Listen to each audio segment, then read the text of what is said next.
తాకట్లో ఉన్న మీ బంగారాన్ని విడిపించి ఆ రోజు ఆన్లైన్ రేటుకి కొంటాం. Sharma gold company. నమస్కారం, వెల్కమ్ టు సుమన్ టీవీ. నేను గీతాంజలి. ఏప్రిల్ 25వ తారీఖు శుక్రవారం ఆకాశంలో ఒక అద్భుతం కనబడబోతోందని చెప్తున్నారండి. ప్రత్యేకించి స్మైలీ ఇమోజీ ఎలా అయితే మనం చూస్తామో అలా చంద్రుడు నవ్వుతున్నట్లుగా మనకి కనిపిస్తారట. ఇది చాలా వరకు వీడియోస్లో మీరు చూసే ఉంటారు, చాలా రీల్స్లో ఇది బాగా పాపులర్ అయింది. అసలు ఆ రోజు ప్రత్యేకత ఏంటి? వీనస్ సాటర్న్ రెండు కళ్ళుగా భావిస్తే చంద్రుడు క్రిసెంట్ మూన్గా ఒక చిన్న చిరునవ్వు నవ్వుతున్నట్లుగా అలా కనిపిస్తారు అని అంటున్నారు. అసలు ఆ రోజు ఇంకా ఎటువంటి అద్భుతం జరగబోతోంది? అసలు అలా ఆ రోజునే కనిపించడానికి కారణం ఏంటి? వీటి గురించి తెలుసుకుందాం. ఆస్ట్రాలజీ ప్రకారంగా ఎలా ఉంటుందో ముఖ్యంగా తెలుసుకుందాం. వివరించేందుకు ప్రస్తుతం మనతో పాటు ఉన్నారు ప్రముఖ జ్యోతిష్యులు బ్రహ్మశ్రీ నందిబట్ల శ్రీహరి శర్మ గురువు గారు. వారితో మాట్లాడదాం. గురుగారు నమస్కారం అండి.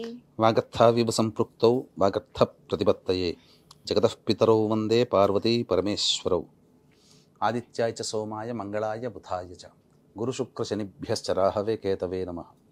శృంగేరి జగద్గురు పీఠాధిపతులకి కంచి పీఠాధిపతులకి నమస్కారములు తెలియజేసుకుంటూ కార్యక్రమాన్ని ప్రారంభిద్దాం. గురుగారు, క్రిసెంట్ మూన్ ఎప్పుడెప్పుడు వస్తుందా అని వెయిట్ చేస్తున్నాం మేము. అంటే చాలా సందర్భాల్లో కనపడి ఉండొచ్చు, బట్ చూడటం అయితే మొదటిసారి ఆ అనుభవం.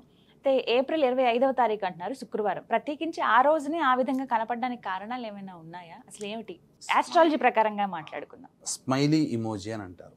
అంటే మనము ఎవరైనా ఒక మంచి సందేశం పంపితే వాట్సాప్లో మనం నవ్వాం, ఒక జోక్ పెట్టారు, దానికనే మనకు లేదా మనల్ని ఎవరైనా దగ్గర వాళ్ళు టీస్ చేశారు అని అంటే అభిమానం గుర్తుగా ఒక స్మైలీ ఇమోజీని మనం పంపించేస్తుంటాం. నేను నవ్వాను, సంతోషపడ్డాను అని చెప్పి. అట్లాంటి ఇమోజీ లాగా ఉండేటువంటిది ఆకాశంలో ఒక అద్భుతం. అంటే ఎందుకు అనంటే తరచుగా మనం చూస్తే మనకు ఎప్పుడు కూడా కనబడేటువంటి గ్రహాలు సూర్యుడు, చంద్రుడు.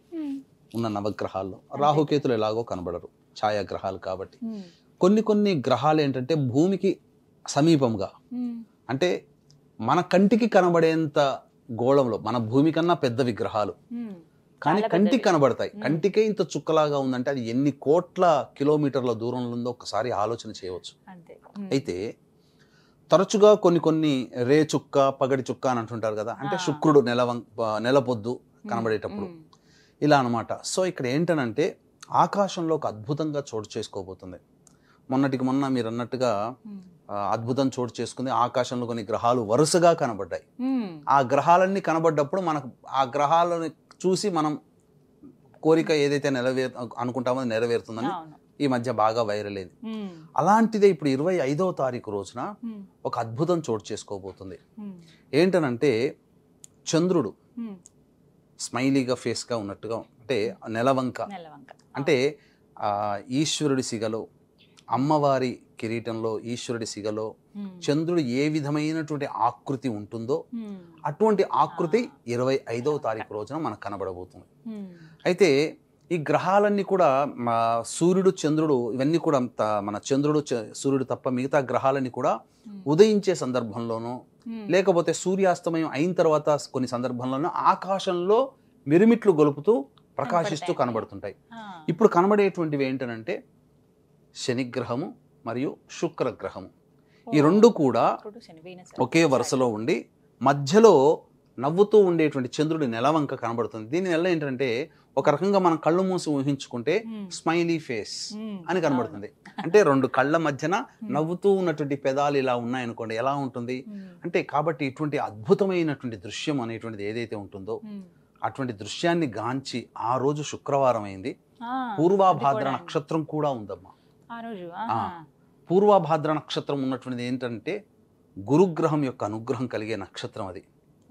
కాబట్టి ఆ రోజున ఎవరైనా కానీ ధనపరమైనటువంటి సమస్యలు, వివాహపరమైనటువంటి సమస్యలు, అలాగే ముఖ్యంగా దాంపత్యపరమైనటువంటి సమస్యలు, అంతేకాకుండా జటిలమైనటువంటి సమస్యలు, కర్మదోషాలు తొలగిపోవాలనుకునేటువంటి వాళ్ళు ఆకాశంలో కనబడుతున్నటువంటి అద్భుతమైనటువంటి దృశ్యాన్ని చూసి తరించి తదనంతరం దేవతా కార్యక్రమాలు గనక చేసుకుంటే తప్పకుండా వాళ్ళకి ఆ యొక్క దోషములన్నీ చాలా మటుకు తొలగిపోతాయి, అనుకూలంగా ఉంటుంది. దీనికి పెద్ద ఖర్చు అయ్యేది కూడా ఏమీ లేదమ్మా.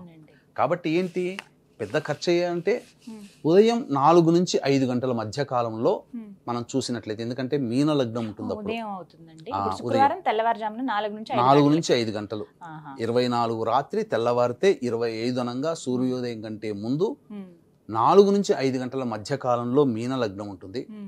అందున ఆ మీన లగ్నం ఉన్నప్పుడు ఆకాశంలో కనబడుతుంది. చంద్రుని చూస్తే నెలవంక కనబడుతుంది మనకు. అంటే మనకు ఉత్తరం వైపునో లేకుంటే తూర్పు వైపున ఆ ప్రాంతంలో కనబడుతుంది మనకి.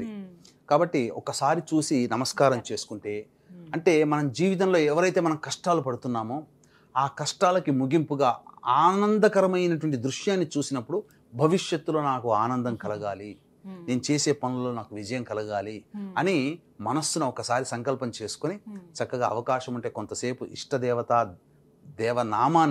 దేవతానామాన్ని ధ్యానం చేసుకొని స్నానం ఆచరించి, ఇక్కడ 5 గంటల 41 నిమిషాల నుంచి 6 గంటల 40 నిమిషాల మధ్య కాలంలో శుక్రహోర వచ్చేస్తుంది అప్పటికే. కాబట్టి వెంబడే ఆ శుక్రహోరలో ఆ జనరల్ స్టోర్స్కి వెళ్ళి ఉప్పు, బెల్లము, పసుపు ఈ 3 తెచ్చుకుంటే చాలు. ఈ 3 ఒకటి తెచ్చుకున్నా చాలు, తెచ్చుకొని పెట్టుకోవాలి. తదనంతరం షాపులు తెరుస్తున్నారమ్మా ఇప్పుడు. జనరల్ స్టోర్స్ చుట్టుపక్కల ఉండే దాంట్లో జనరల్ స్టోర్స్, చిన్న చిన్న కిరాణా స్టోర్స్ తెరుస్తారు. ఉదయం 6 గంటలకి తెరిచేవాళ్ళు ఉంటారు. 6 గంటల 49 నిమిషాల వరకు శుక్రహోర ఉంటుంది. కాబట్టి ఈ మధ్యలో ఎప్పుడైనా తెచ్చుకోవచ్చు.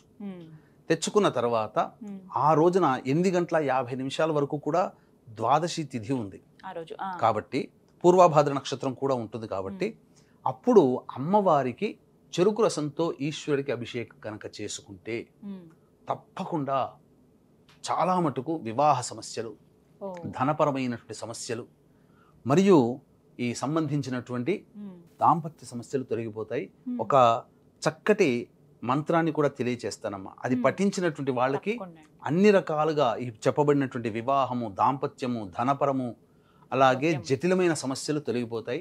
వీక్షించేటువంటి ప్రేక్షకులు కూడా గమనించాల్సిన అంశం ఏంటంటే, 26వ తారీఖు రోజున త్రయోదశి తిథి ఉదయం 8 గంటల 36 నిమిషాల వరకు మాత్రమే ఉన్నటువంటిది. కాబట్టి పైగా శనివారం అయింది, ఉత్తరాభాద్ర నక్షత్రం అయింది, త్రయోదశి తిథి కూడా అయింది. సూర్యోదయం అమావాస్య ముందు వచ్చే శని త్రయోదశి చాలా ప్రభావవంతమైనటువంటి శని త్రయోదశి.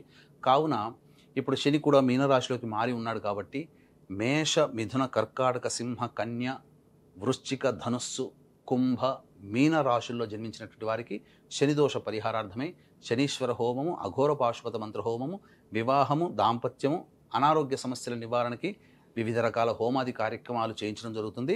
ఇందున ఈ యొక్క కార్యక్రమంలో పాల్గొన్నటువంటి వాళ్ళకి కరుంగలి కాదండి,